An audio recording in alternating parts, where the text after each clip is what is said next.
Hey, hi! Welcome to Someone Else's Movie, the original podcast where an actor, writer, director, or nebulous industry figure gives a little love to a movie they didn't make. I'm Norm Wilner, TIFF's Senior International Programmer for Canada, and this is The Other Thing I Do. My guest this week is Lisa Jackson, a documentary filmmaker whose work includes Indictment, The Crimes of Shelley Chartier, co-directed with Shane Belcourt, the VR project Bidabaan, First Light, the experimental IMAX film Lichen, the Hot Doc series Citizen Minutes, and now Wilfred Buck, a feature documentary about the Cree elder who survived the 60s scoop, fell into some very dark patterns, and finally saved himself by embracing his people's cosmological knowledge, ultimately becoming an educator in his own right. A beautiful hybrid of storytelling styles, much like Buck's own approach to teaching, the film was named an audience favorite at Hot Docs earlier this month, and now it's making its way into theaters across Canada.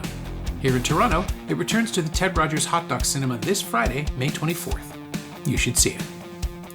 Lisa picked Spirited Away, Hayao Miyazaki's Oscar-winning 2001 fantasy about a little girl whose parents are transformed into pigs after eating from a mysterious buffet in an enchanted amusement park, meaning she has to get a job working at the ghost bathhouse in order to rescue them.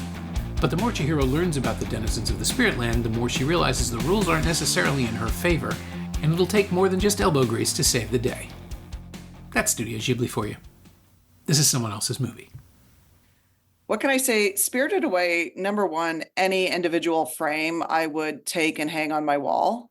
So there's just the pure aesthetic joy in it, which is the art, but it's also just the use of color. And, there's parts of the film that kind of veer into slightly abstract, which other Studio Ghibli films do even more so, which I love. But I also find it sort of flies in the face of some narrative storytelling tropes or that in a way that I find interesting.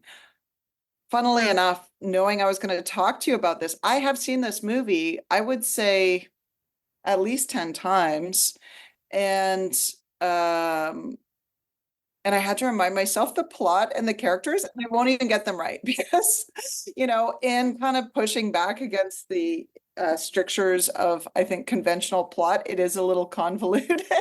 I love it anyway for all its convolutedness, but I had to actually remind myself of various characters' names and what actually happens.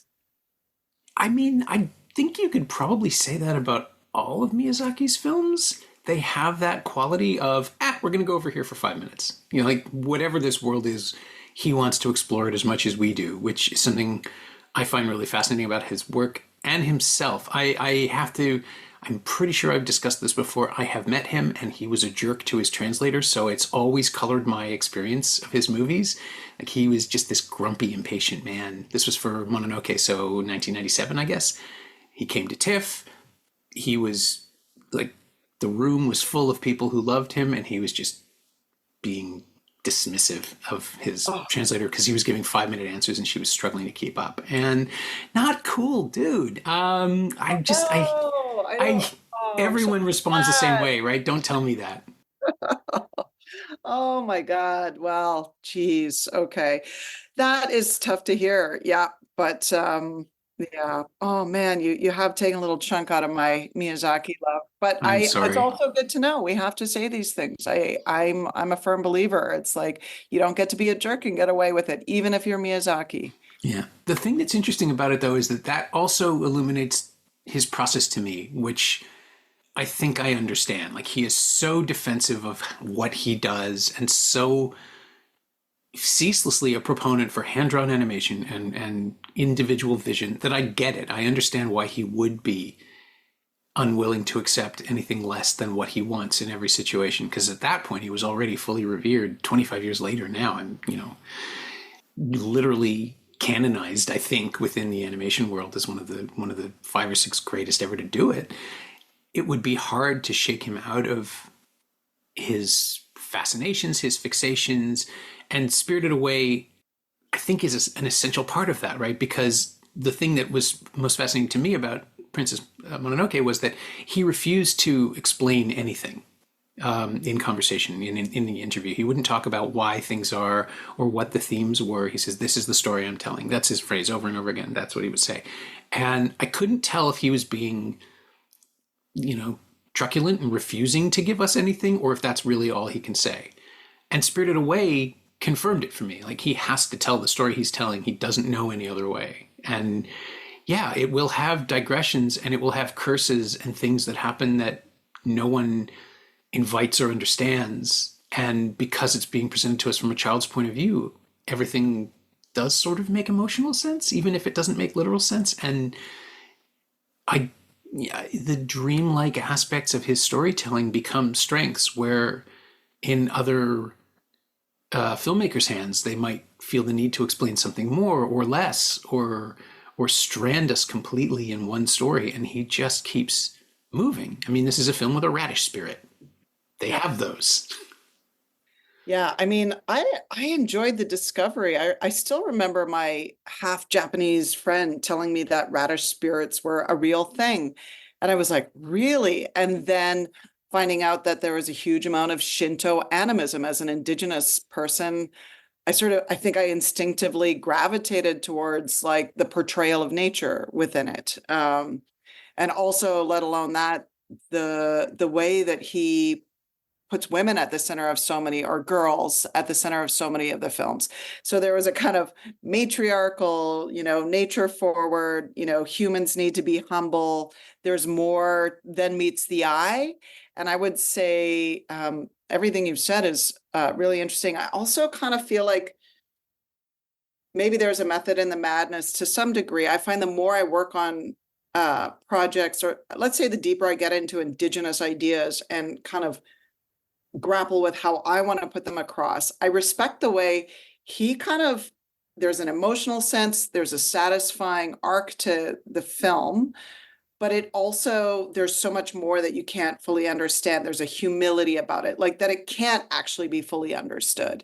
And I think that flies in the face of a kind of, Euro Western, like, well, he's the maker of it and everything should make sense. You have to be a little baffled. And I sort of love that 10 times in, I'm still a little baffled.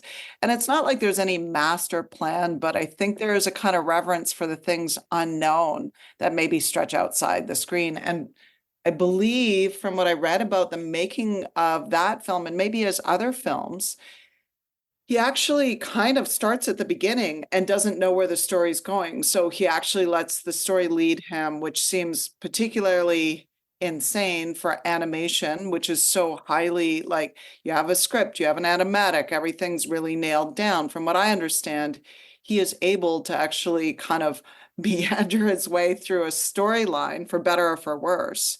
And I think that's, some of that discovery process like, while the execution is so exquisite, there's a sense of discovery or randomness almost at times to the work, which, I kind of think it's part of what keeps it fresh for me when I keep watching.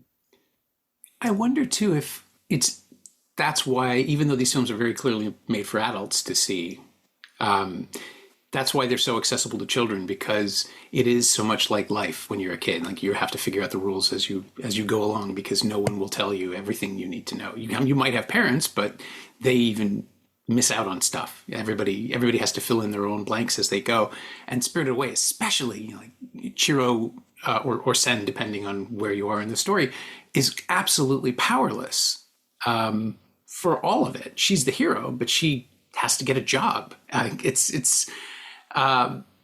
It's this microcosm of helplessness where, yes, she learns how to thrive in this world, and her essential nature is the thing that saves her, that she does listen and she is kind, but she also stands up for herself and escapes the control of an entire structure that's in place to keep her down, which, you could easily say that's kids and grown-ups, that's kids in school, that's any kind of authority that's in place. And it's so spongy that it could be anything. There's really, it absorbs anything you throw at it, that there's no argument you could make that something isn't happening because it allows for everything. I'm not even sure I'm expressing this properly, but like, she's immediately removed from her parents, or her parents are removed from her. They're turned into pigs. And she doesn't panic so much as find out what to do next, which I guess is how a child would cope with something. I have no memory of what it was really like to be a kid. I think we all kind of lose that when we're in our 20s at the very latest. But there is something in his films in this, I mean, Kiki's Delivery Service is about that too. Howl's Moving Castle is about a child who becomes an old woman through a curse and then just has to live as an old woman. Like everybody simply accepts and moves forward, which is what it's like to be a kid. Like my parents divorced when I was 10. It's like, okay, that's how everybody is, right? This is what happens. And you roll with it. And so I think what I'm trying to get at is like the fluidity he brings to his discovery is life, is you're watching someone live their life. You're usually a child. And as adults, we somehow can connect to his protagonists more easily than some other animated characters. Maybe, I don't know. And I think his disdain for structure and the commercial beats of the expected beats of an animated film. Like he'll never make a Pixar movie. It's not his thing. Even though there's nothing wrong with the Pixar movies and they're very successful, he just couldn't. I don't think he could function within that structure. Yeah. Well, yeah. I mean, to your point about it being spongy, I think the other thing that I can say I love about the characterization in some, and maybe more so in Spirited Away, is that I find there's a real human or whatever, there's different creatures. There's a real authenticity to the emotional trajectory. So little moments that stand out for me, like to your point about, oh, Chihiro she doesn't really freak out that much. Well, there is a point much later when things are quiet and someone gives her some food and she eats it and she starts sobbing. And that to me is completely emotionally resonant. Like, well, when you're in the panic thing of like, how do I survive this thing? And I can say, yeah, as having dealt with some challenging things in my childhood, it's not in the moment it strikes you that you feel it. It's kind of when everything calms down and someone's a bit nice to you, and then it all comes pouring out. So I find that, unlike a lot of more mainstream films, there is this sense of very deep emotional accuracy, even to the villains. Like even I don't like the villain Yubaba. She's horrible, but there are these, he tends to unpack, like no one gets off scot-free. I mean, Sen slash Chihiro is the hero and is the one we relate most closely to. But, the boiler room man, Kamaji, he's crusty and kind of nasty, but also kind of has a heart of gold. The woman who takes her under her wing and gives her first job kind of bullies her around, but it's actually just an act for the bosses, and she sees who Sin is, and then she starts to take care of her. So everyone's a bit complicated, and I think that's one of the gifts and Miyazaki doesn't kind of divide it up into black and white, who's the person we're against. You tend to get this more information about the different characters that complexify them and make you sort of see like, oh, under these circumstances, this relatively nice character did a terrible thing. And I think for me, that's always been a preoccupation in some respects, is like not to create dichotomies. And I started a company just before the pandemic hit, and I called it Door Number 3 Productions. And the reason why is because I thought, oh, is there a different way? Like, do we have to go A or B, one or two? Like, can we kind of look at a different way? And I think when I see how Miyazaki operates, somehow that film, even though I think the first time I saw it, I really didn't follow a lot of it, I just was emotionally totally satisfied and blown away. And there was a very clear, like a girl who's sort of a complainer and a frustrating, spoiled kid who by the end takes responsibility for herself and her decisions and, finds some courage, thinks about others. There are these takeaways that I actually found like deeply touching compared to a lot of more straight ahead narratives where somebody who's ultimately good battles, some evil force and then triumphs. That's a little simpler, and I prefer the complexity of the character movement that you get in a Miyazaki film, recognizing that it's very sweet and a bit confusing. And I do have a dear friend who's a huge Studio Ghibli fan and loves Takahata's work because that is really the dark side of human nature. But Yeah, you could say. And the fact that they can coexist in this company as old masters does kind of speak more to Miyazaki's openness than maybe I would have thought otherwise, because he hasn't, walled himself off within the company and made sure no one else can do the thing he does, which is make animated features. There is, it's a big umbrella, Yeah. and they try things, but he'll always come back to. I think he will always come back to kids and absent parents and magic. Those Yeah. seem to be like The Boy and the Heron is about that, and Totoro is, again, Totoro is a movie you can watch as a kid and think, oh, that's a really sweet story about a little girl and her family issues and the magic friends that help her. And then it's like, oh my God, no, this is about a dying parent and family that doesn't know what to do, and how whatever's happening, it's real to her in the moment. That's great, but it's not going to be enough. And Spirited Away is the same, right? You need to have something more than just the adventure. And you're absolutely right. By not making it clear that Chiro deserves the win, we wonder, like we're in a little bit of suspense this whole time. And also because the spirit world is really interesting. It might not be the worst thing to just hang around there for the rest of our lives. It's not a, I mean, there are witches and there are villains, but everybody else seems to be able to function, at least initially, right? It isn't until we learn exactly how deep Yubaba's reach goes that we understand how dangerous this place is all the time. But there is a temptation in a lot of Miyazaki's films to get lost in that world, and I think that's why he makes them. I think he wants to find his way out and see how someone else might do it. That is super interesting. Yeah. And I would say, I'm not such a Studio Ghibli / Miyazaki fan that I've like watched the entire output that they've had, but I have explored quite a bit. And I think that a lot of them lean pretty heavily into the convolutedness or the cleverness, or, the machines and the characters and the war. Like there's just a lot. And honestly, sometimes I just get a little swept away, not in a good way, like in a confused way. So I think that's so interesting that you could think of it as a way of him trying to find his way out. Because I will say, as a creative, as I get older and I'm around other creatives, like the sense of, um, attention to detail, mission, obsessiveness that is involved in creating something is both, for any creative, like a superpower and almost your worst enemy at times, just going through life.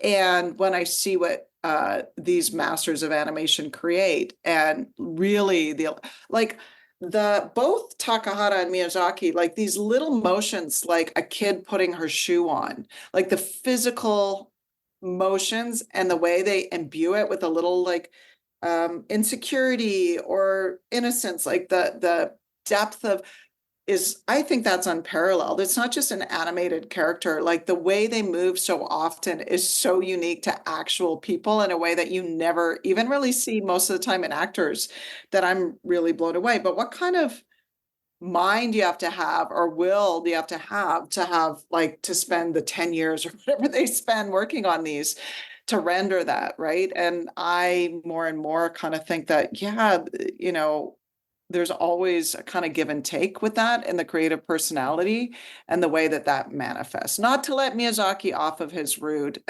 behavior, but I have, even in myself, like noticed, it's hard to really separate out when you're going to be, very attentive to every detail and demanding and not compromise for a creative vision.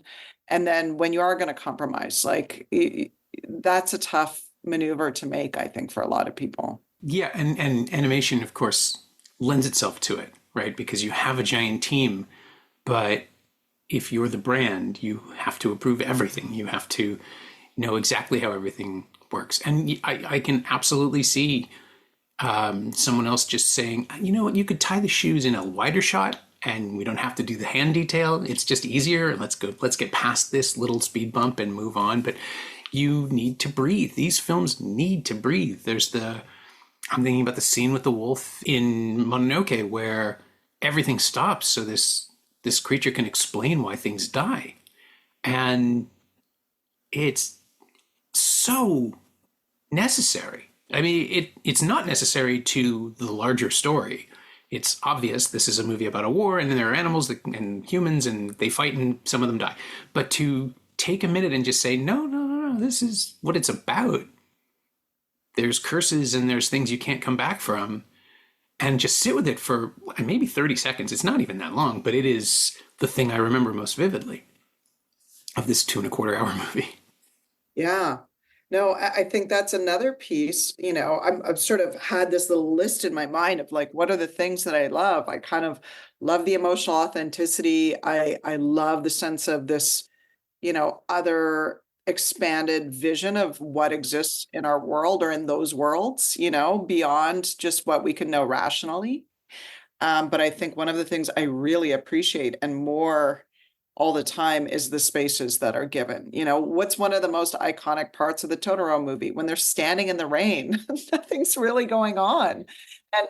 And drops are falling, and it's sort of interesting. And I feel like I try to incorporate that. I think my tendency as a filmmaker is to kind of fill up things or move quickly, pack a lot in there, but I am more and more trying to listen to actually what happens to the audience, even when they have to just slow down and like feel something. And I think that's done really masterfully in Spirited Away and the Miyazaki, where you get this space. And actually, weirdly, if nothing's going on in that space, what fills it? It's all the processing that you're doing, and maybe the confusion to some degree, but the processing of what's happening. Like, I think that comes through in the audience, and more, I think I've said for a long time for my work, it's like, can I make something, some of it's been VR, it's not all been movies, but can I make something where the audience member or whoever's experiencing this work has to lean towards it, kind of meet it part way, right? And those spaces are so important for that. And I think projects are really, in my view, there's different ways to make films, but I really enjoy films that allow for that breadth of response depending on who's watching it.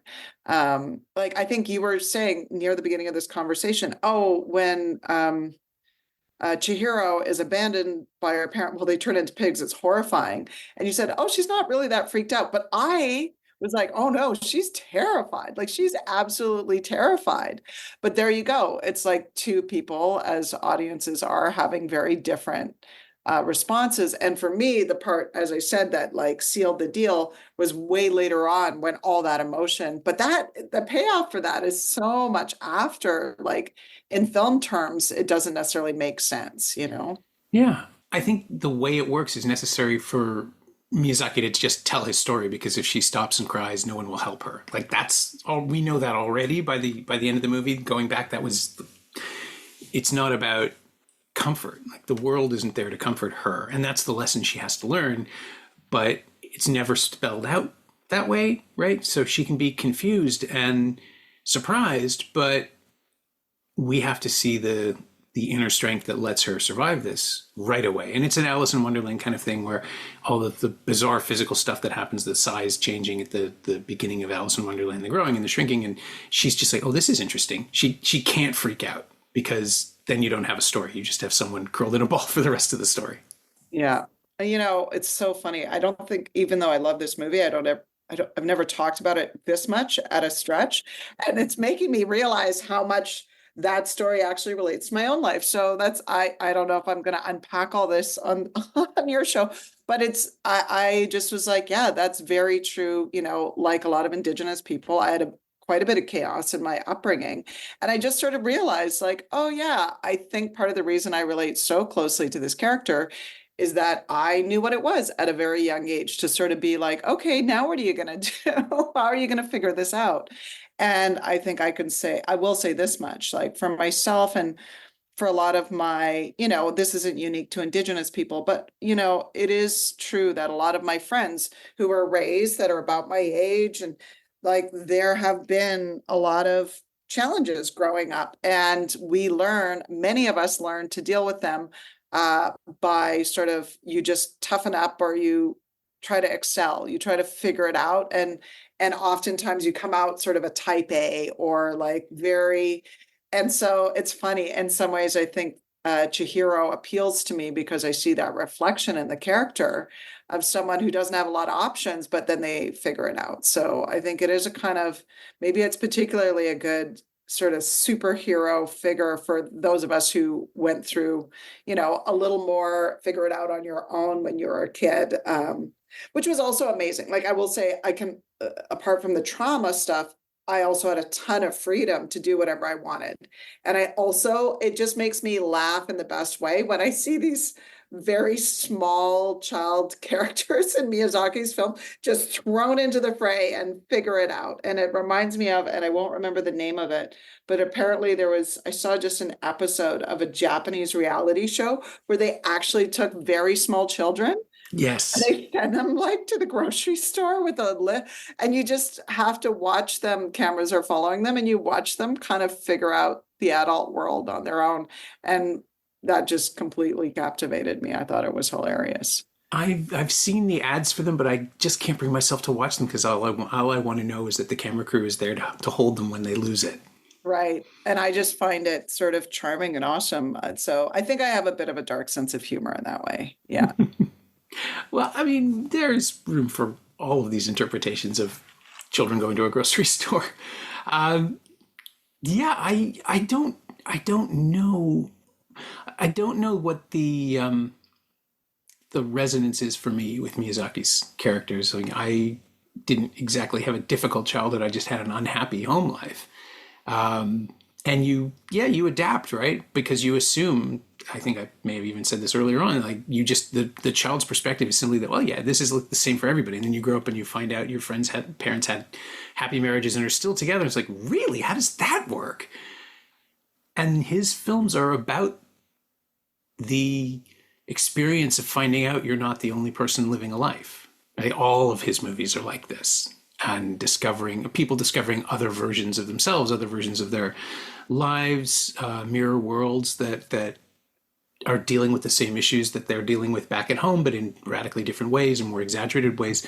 And obviously that's why people connect to them around the world. He's found that chord. He can play whatever it is that makes you relate to something completely othered and fantastical. But he doesn't ever mash the button down. Like or the key, whatever, the piano key. He never stresses it. And it's so weirdly comforting. I mean, just the fact that Spirited Away specifically is built around a bathhouse where everyone has to come and be quiet. Right. Who makes an animated film about that? Like, where is the buy-in? But it's brilliant because it forces us to watch, right? It forces us to watch. And I think the other piece, when you're talking about he never mashes down the piano key, is I think that the connections that are made, and I want to say human, but again, doesn't really apply to Spirited Away.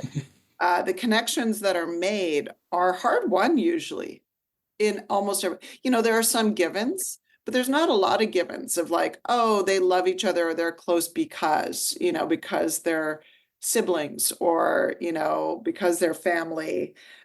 There's a lot of challenges in every relationship. And then when there gets to be like a connection, I'm thinking of Spirited Away, it is hard won. And I find it especially touching because of that. Because even the beginning of Spirited Away, this kid is just annoyed with her parents. They're annoyed with her. There's not like this warm, loving family off to move into their new place. She's just bitter and they're irritated. And that's where we start off. So even when she loses them, we don't really, I mean, we know they're her parents and you can see that there's, they take care of her and all that, but it's not necessarily a given that everything's lovely, right? And in a way, then by the time you get to the end of the movie and they're reunited and she actually appreciates the parents, you kind of respect that she's had to go a long distance to understand what her parents actually provided her. And I find that throughout, like there's so many places where I think that you might expect things to be warm, like the little boy in the neighborhood and My Neighbor Totoro, who like gives them an umbrella, but actually seems like weirdly cold and awkward, and then you find out why, and as their connection grows, it's like genuinely touching. So yeah, I think that also that there's nothing for granted, and I guess I'm kind of allergic to cheese of some sorts, and that kind of character development really works for me, where we're not assuming, like I think a lot of more mainstream animations would, like the warm happy family and like all the really obvious tropes that actually, help with the more clear storytelling. Nothing's for granted. And I think for me, that makes me pay attention a lot more to what's actually happening. Whereas I tend to sit back in some of the more, like, in a way, for me, I think the more conventional in a way a story is, I can appreciate it, but I tend to sit back and just let it wash over me in a way that is maybe a little less ultimately entertaining. Yeah.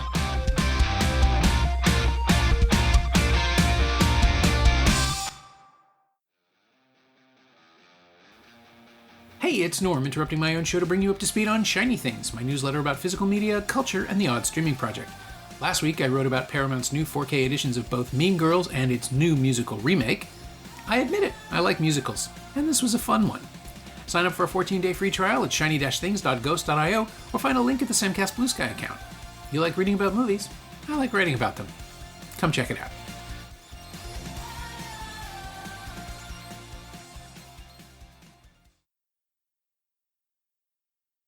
I mean, I think there's definitely a trend in mainstream Western animation to tell you what you're going to get and give it to you in exactly the way you expect. There's not a lot of challenges. I mean, I think the exception for me is stuff like Coraline and Paranorm and the stop motion films out of Laika, where they will wallop you with something heavy, but still make it part of a triumph, or you get to go home on a high. And Ghibli just wants you to think about it for a bit, which is so fascinating. I mean, I've been to public screenings of his films that just the credits roll and there isn't rapturous applause from the audience. There's just a big, oh yeah, okay, yeah, just people starting to talk, which I think is maybe the greatest accomplishment you can make as a storyteller, especially when you're working in a medium that is often dismissed as cheap merchandising bait. Right? I mean, yes, there are lots of Ghibli toys for sale in the TIFF shop, and they're very, very cuddly, but that's not why you made the movie. That's right. Yeah. Yeah. And I think I have to say, the old curmudgeon creative, there's something I find just, is it the right thing? There's something, I'm just so glad they exist, or I guess it's just Miyazaki now, but that kind of approach, um, you know, I, I don't know. I think I have like this maybe misplaced nostalgia for like a time where there was this kind of like, this is what I'm doing and it's pure, and forget, commercial everything. And of course, they were always in a very unique scenario where they had a certain amount of creative freedom that kind of doesn't exist within this industry. And the industry is always a mix of like the creative and the commercial, right? So that there are these people who have been so kind of hardcore about their creative process in a way that flies in the face of the commercial process, and not in every case, but in many cases have like had major commercial success using that process. I mean, I kind of love it. And I guess maybe I'm trying to adapt your story into my narrative that, there's something really pure and wonderful about people who sit in their turret and make art. The problem with the turret is that it cuts you off from everybody else, but it doesn't. I mean, you can leave the turret, which I think is the thing that saves Miyazaki, is that he does go out into the world. And I mean, he's aged, so he's less likely to travel and less likely to be mobile, but he always returns to his fixations because I think he carries them with him. The worlds he creates are never going to radically change. He'll never do science fiction. He flirted with fantasy, like high fantasy stuff early on in the 80s, and it just wasn't his deal. And this thing he does now, these like the animated equivalent of watercolors, where he just sits quietly and thinks about the landscape and what might fill it. I have seen lots of other animators try what he does, and not one of them gets the flavor right.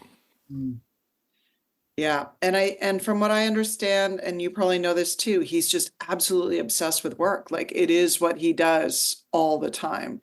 So in some ways, yeah, no wonder there's a little bit of a feedback loop in the work because it is how he's living his life, I do think mostly through the work, right? So whatever preoccupations he has, they're kind of continuing. And I will say I have to watch his latest again. I saw it in the theater. I think it might have betrayed a little more cynicism about things than his work prior. Yeah, yeah, there's definitely a feeling that the grumpiness is coming through, but not without justification, at least in the world of the film, right? Like it's not needlessly cranky. There's something being said about passing and changing and cultural shifts and all. I mean, I don't think he's going to come out as a a full-on luddite or anything, but certainly for someone who works exclusively in a form that is effectively dead, he has every right to make that point. Yeah, yeah, yeah. And I will say, his work has made me really interested in Japan and Shintoism as an indigenous person. I'm going to Japan in August for the first time, and because of his movies, I will be going to try to find if these little statues in the forest exist, and I think that kind of, again, back to the cultural piece, it's not sort of these pieces are fantastical, but then there's something really real about Japanese culture that is also wedded within it without being didactic. And so the exploration for me is going to be like, oh, like what parts of this came out of his imagination and which parts are like deeply wedded to, more so the from what I understand, Japan is a mix of Shintoism and Buddhism, and they live together.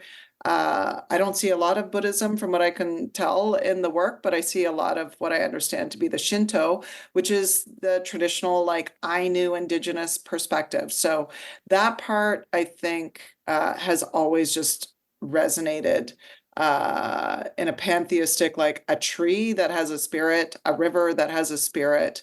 I mean, these are all things that feel, in a way, almost political for me as an indigenous filmmaker and advocate for indigenous perspectives in film. And I do want to say too, right when you started this and you said, oh, it's not all explained, and you really are left to figure it out for yourself. What came to my mind was Atanarjuat, the Fast Runner, because I remember when that film came out, it didn't actually get a lot of notice in Canada. It kind of came and came to the theaters, as I recall. Then it went to Cannes, won a big award. Then it was hailed when it returned and came for another theatrical. And then you started to see, as I recall, there was like an article by Margaret Atwood, and she's like, oh, so you understand, not everything is explained. Let me give you a few hints. And people started to recognize it as a masterpiece, but that it didn't explain things. And it was up to us to figure out some of the context to be able to understand it. I think it's, and now, of course, it's been hailed as I don't know if it's still there, but the best Canadian film. I think it's still at the top, yeah. Yeah, and in some ways, I found, that film was so true to its characters and its story and the place it was in. And that if there are a lot more cooks in the kitchen, they would have had to explain a lot more. And I don't know that the film would have really been the film it is had it had that. But it was also deeply Canadian, and that it had to go overseas and be heralded before like, would it be the number one Canadian film if Cannes hadn't given it an award? That's a little depressing. I would like to believe that the critics would have kept it alive. I mean, I remember seeing it and just thinking, oh, no one's ever done this before. This is something completely new. And of course, it's older than the country.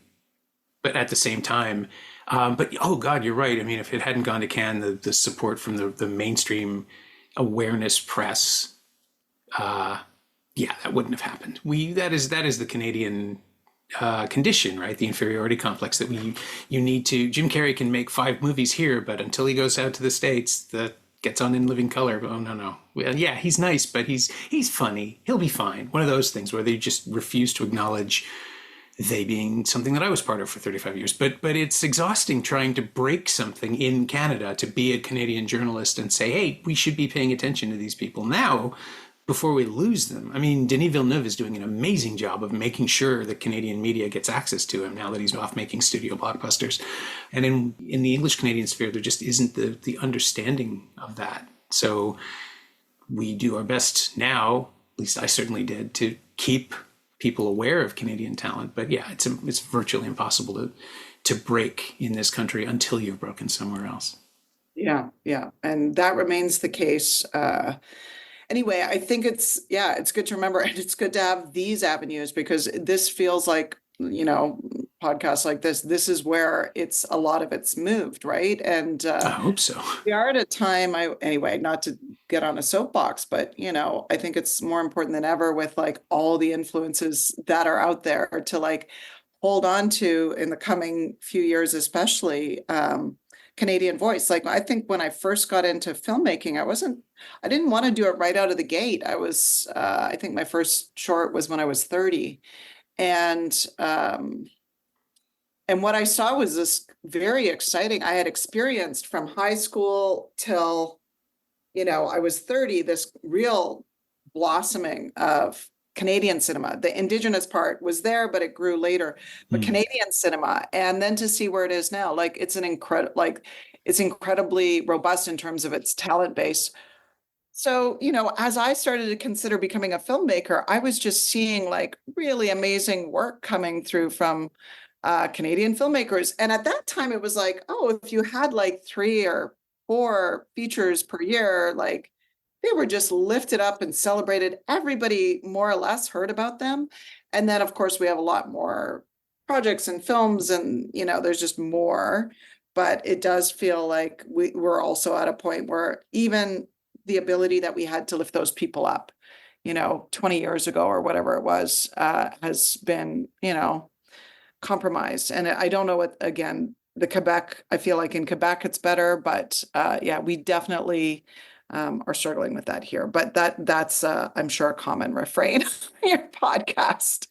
It is, but I mean, now that I'm on a different side of it, it is really fascinating to just see how big of a chasm there was and how it is getting better, just because there's more platforms, there's more places, there's more opportunities. It does mean that there's a massive content flood too, when people have to struggle to get their movie seen once it's out there. Like a film can be reduced to a tile on iTunes in no time, which is terrifying.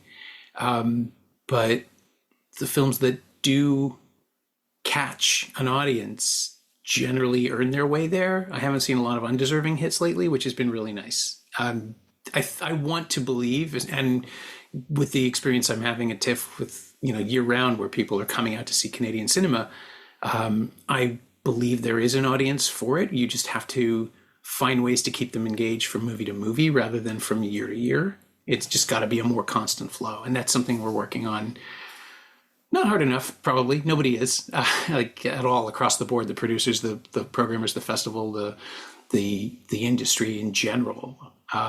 But we got to find this one unifying concept of Canadian cinema, which doesn't exist. That's the problem. We're such a fragmented country in terms of our storytelling and in terms of whose stories are told. That's changing now, finally, but everybody got accustomed to a certain kind of movie in the 80s and 90s, and those don't fly anymore because we've seen them. We've spent 30, 40 years with them, and now it's time to do something new. And I'm seeing a lot of those, and it's been thrilling.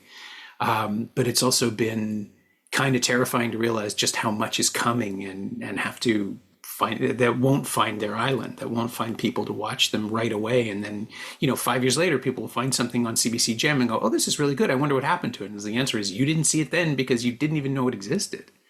And it's not the audience's fault necessarily, because there is so much to keep track of, but I haven't figured out what the answer is. And that's something that's kind of consuming me right now. Like, how do you galvanize the audience that wants to see these movies and make sure they know where everything is? Yeah. And I wonder, you speak of the Lightbox. I wonder if it's local, because you probably know more about this than me. From what I understand, a lot of young people are interested in sort of event cinema, like coming out together to experience it. And certainly, dating myself, but my younger years, there were these rep cinemas. I was in Vancouver, and beloved, like I was there every week or second week for sure.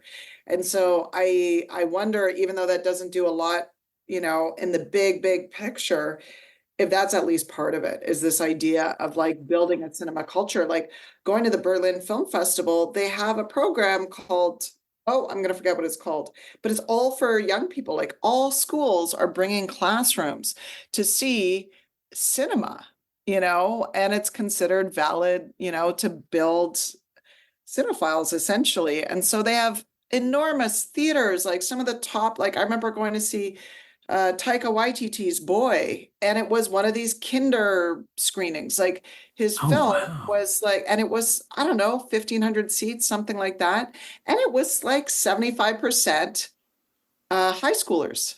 And that was amazing. And I was like, well, that's one way that you can really build. And I know that there's Real Canada here, but like, how do you build a culture? And I think back in the day, the NFB did do that, right? Where they were having their little projectors and going to schools way back. But I wonder if it's part of it isn't the super local kind of approach.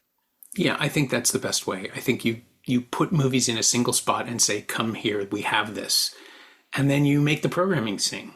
Yeah, I think you're right. And from what I understand from my nieces family that are younger, it's like they're barely getting off YouTube, right? That is they're not even watching things on stream. We think, Yeah, oh, everyone's on streamers. Well, a lot of folks aren't even on streamers. They really just are on YouTube. And so, the event piece, I'm excited about that. I'm excited about how that can be. And I suspect it's going to grow. Thank God, like post-pandemic, this idea that I mean, I know things aren't great, but nobody's going to go back to the theater. I'm really glad that, it didn't there pan out. is Yeah. interest. And I'm optimistic that, at least from what I see in younger folks, that there would be a big draw for that. And then maybe it's a different thing than what you're doing for hours on your computer. But I was going to take the your observation about Shinto and Buddhism and sort of fold it into Wilfred Buck that way. That's a film that contains worlds within it that we're not necessarily allowed to understand at the beginning. But of course, the whole point of Wilfred Buck himself is that he is there to help us and guide us and tell us what's going on in a really like supportive, compassionate way. In the opposite of the Miyazaki that I met that time, I think, in that he is open to question and excited almost by the idea of being asked for more. And I get the sense that that was a really fun shoot, if nothing else, to just have someone like that around you all the time. yeah, Wilfred's great. I mean, I've spent now quite a bit of time with him, and my admiration actually only grows. He's so down to earth, he's so wise, he's hilarious. And yeah, I think he's figured something out that a lot of us would probably like to have, which is he kind of knows how he sort of surfs along in life. He wears it lightly, but he's quite a role model and a leader. And there's a lot of balls he's got in the air at any given time. He's a ceremonial leader. He's an indigenous astronomer. He does education. He's written a couple of books. Like he's always got all this stuff on the go, and yet he moves through the world with this humor and grace and good spiritedness, and nothing seems to really get him too stressed out. And I think that is a testament to, he's been sort of through hell and back in his life. So I think that's a hard one place to be as a person. And if anything, it's interesting because I almost look at him, and it's not that you would wish someone to go through the crazy life that he went through, which involved tons of loss and then self-destruction tendencies, and sobering up and now being on a decades-long path that's a healthy and really profound path. But I have sort of recognized through him and some people in his community that I admire, like, well, they went through hell and back, but look what they came away with. Not that everybody comes through the other side the way Wilfred does. His memoir is called I Have Lived Four Lives, and I think that's got a couple of meanings. And one of them is like he really has actually died several times for all what he's put himself through, and sort of managed to like kind of come back. And he's been shot and all sorts of things. But all that crazy life that seems impossible to contain in one person and it's kind of created this spectacular human who like really is worth all that admiration. Anne is just so down to earth. And I think even making the film, one of the things at one point was I really wanted to not kind of wave big flags about how great and important he was at the beginning of the movie. Actually wanted the film to be a bit of a discovery. And the first time you see Wilfred, he's just a guy kind of packing up his truck and very low key. And I think there were a couple thoughts like, well, don't we want to do something to pull people in? Why should they care about this, you know, relatively for a lot of people, random Cree elder? And why do I want to watch a film about him? But I actually, that was something where I really felt like, no, I think we're just going to let him be him. And then over the course of the 90 minutes or whatever, hopefully people kind of get why he's so important and worth watching for that long. Yeah. It's the Miyazaki trick, right? Just put us in the environment and see what happens. Yeah. Yeah, I think so. And switch it up. I mean, I think not that I would compare myself to Spirited Away or Miyazaki, but I did want to. I mean, my work has always been known for being like I don't stay in a lane really. Like I've done VR and installation and animation and you know, an IMAX film on Lycan. And drama and document more conventional documentary. And this one, not that I was looking, I try not to be style over substance. So even though I've done a lot of different styles, the idea with this one was that this man represents, both stuff that I find very intellectually exciting as a science nerd. Also, his story is just like, it's like stick Jack Kerouac in northern Manitoba in the 60s and 70s, and you kind of get what Wilfred wrote about his life. It's so like it is such a rock and roll ride that he went through, and it's emotional, let alone what he sort of suffered and how he came through this kind of, you know, immense difficulty he was sort of handed as an Indigenous Canadian. But then as well, there's this sort of deep time, atmospheric, like spiritual, whatever you want to say, philosophical element. And I was like, well, can I bring all these pieces together? Because I feel like Wilfred himself touches on all those elements. And can the style of the film actually fold all those things in? And in a way, I did like similar to Miyazaki, I guess. I wanted people to lean in and maybe at times feel like, wait, what's this now? Not exactly knowing where they are. And in that way, it's similar so that they had to kind of piece it together. And I think some people have said, like, oh, yeah, for the first while, you're like, where is this film actually taking me? Like, what's happening? And then hopefully, as it goes on, I think that, you get swept into the rhythm of it. Yeah, and you go somewhere remarkable ultimately, and a lot of that is Wilfred Buck, but a lot of that is your filmmaking too. I mean, you've got close-ups of electron microscope shots of meteorites and things that we've never seen before, at least not in this context, in a narrative documentary. And yeah, I was enthralled because I really didn't know from minute to minute what I was going to learn. Like what is coming next and what can I keep from that became a really interesting thought experiment. It wasn't even a thought experiment. I realized afterwards that's how I was approaching the film, but it just had me. And it's yeah, I'm envious of people who get to experience it on a big screen too, because I had to watch it at home. Oh, yeah. Yeah, the big screen really holds up. And the meteorite fragments that look like this incredible stained glass, but kind of like the cosmos. I mean, that's the part of me that loves nature and like awe and wonder. And, for a little bit of clarity, Wilfred is best known as an Indigenous star knowledge expert. What I came to myself sort of understand and want to convey is that yes, there's the actual stars. There's incredible knowledge and stories about the stars. The stars kind of were the first cinema, if you think about it. People sat under the night sky and looked up and told stories, right? And those stories were sometimes about what kind of person you should be. They were also just about how to get around and like they were calendars and maps, like all those things were through the stars. So there's all that. But I came to kind of I don't know if Wilfred would put it this way. He might, but I definitely do. I started to see that the kind of perspective that he carries as someone who's been through all those hardships and the life that I was just describing is expansive. And it's something that's missing from like, I think any one of us would really kind of have that perspective, let alone, the world in which we live. And I think of that as like, just, if you think about yourself as related to the stars, which we literally are scientifically like made of stardust, it became such a powerful metaphor for the fact that like everything is connected. And that's an interesting theory. But I think when you've been through as much as Wilfred has, and you've done ceremony, that kind of opens your eyes in totally different ways that you kind of have to experience to know about.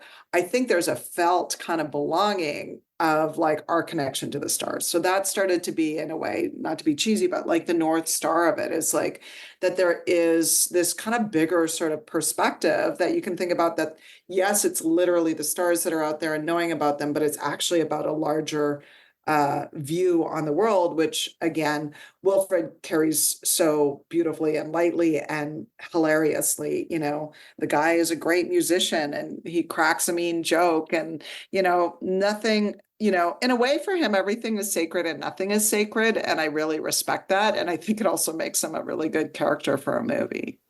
Oh, yeah. I mean, just to draw the metaphor out a little more, like he's a constellation into himself. Yeah. Yeah. Yeah. And, he is not part of this movie because he thought he was so wonderful that he should be a part of the movie. That is really not it. And so I find there's also a lot of grace with his tolerance of, I followed him around, him and his family, for probably 3 years. And they joke about it in a way that I know that I'm in good with them, because that's a very indigenous thing. If they're making fun of you, you're okay. But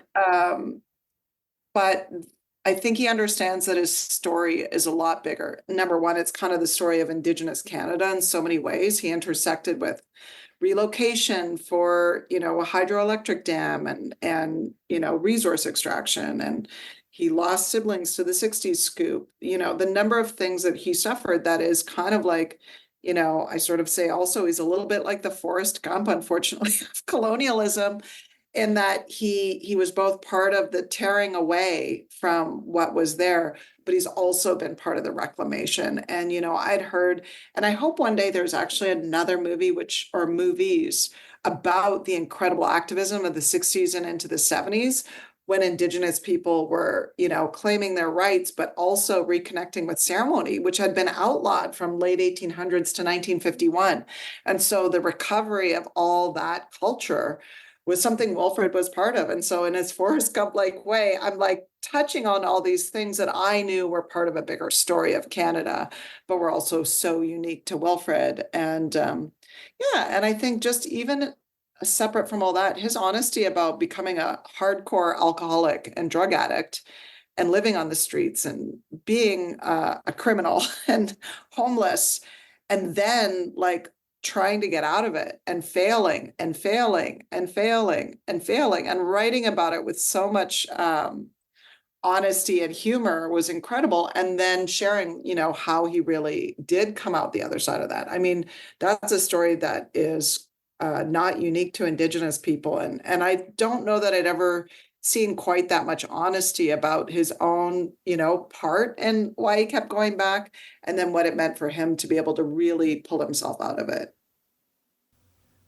My thanks to Lisa Jackson, whose new documentary Wilfred Buck is now playing in theaters across Canada. In Toronto, it opens at the Hot Dog Cinema this Friday, May 24th. Thanks also to Jennifer Mayer. She knows what she did. You can find Lisa on Instagram at Flickerbird, all one word, FLICKERBIRD, and you can find Spirited Away on Blu-ray and DVD from Shout Factory, and streaming on Netflix in Canada and Max in the US. It's also available to rent or buy on various VOD services across North America. You can find me on Blue Sky at Norm Wilner, and you can find this podcast there at Semcast, SEMcast, and on the web at someoneelsesmovie.com. The first year of the show is still available for just $20 at payhip.com/Semcast. That's the first 52 episodes of Someone Else's Movie, 44 of which aren't currently available anywhere else. And check out my newsletter, Shiny Things, at shiny-things.ghost.io. I think you'll enjoy it. Our theme song is by The Last Year. If you like it, or the show in general, please say so. Leave a review wherever you've been listening. Every little bit helps, it truly does. And check out the other shows on the Frequency Podcast Network while you're doing that. Stay safe, watch movies, wear a mask if you go out, get the new booster when you can. I'll see you next week.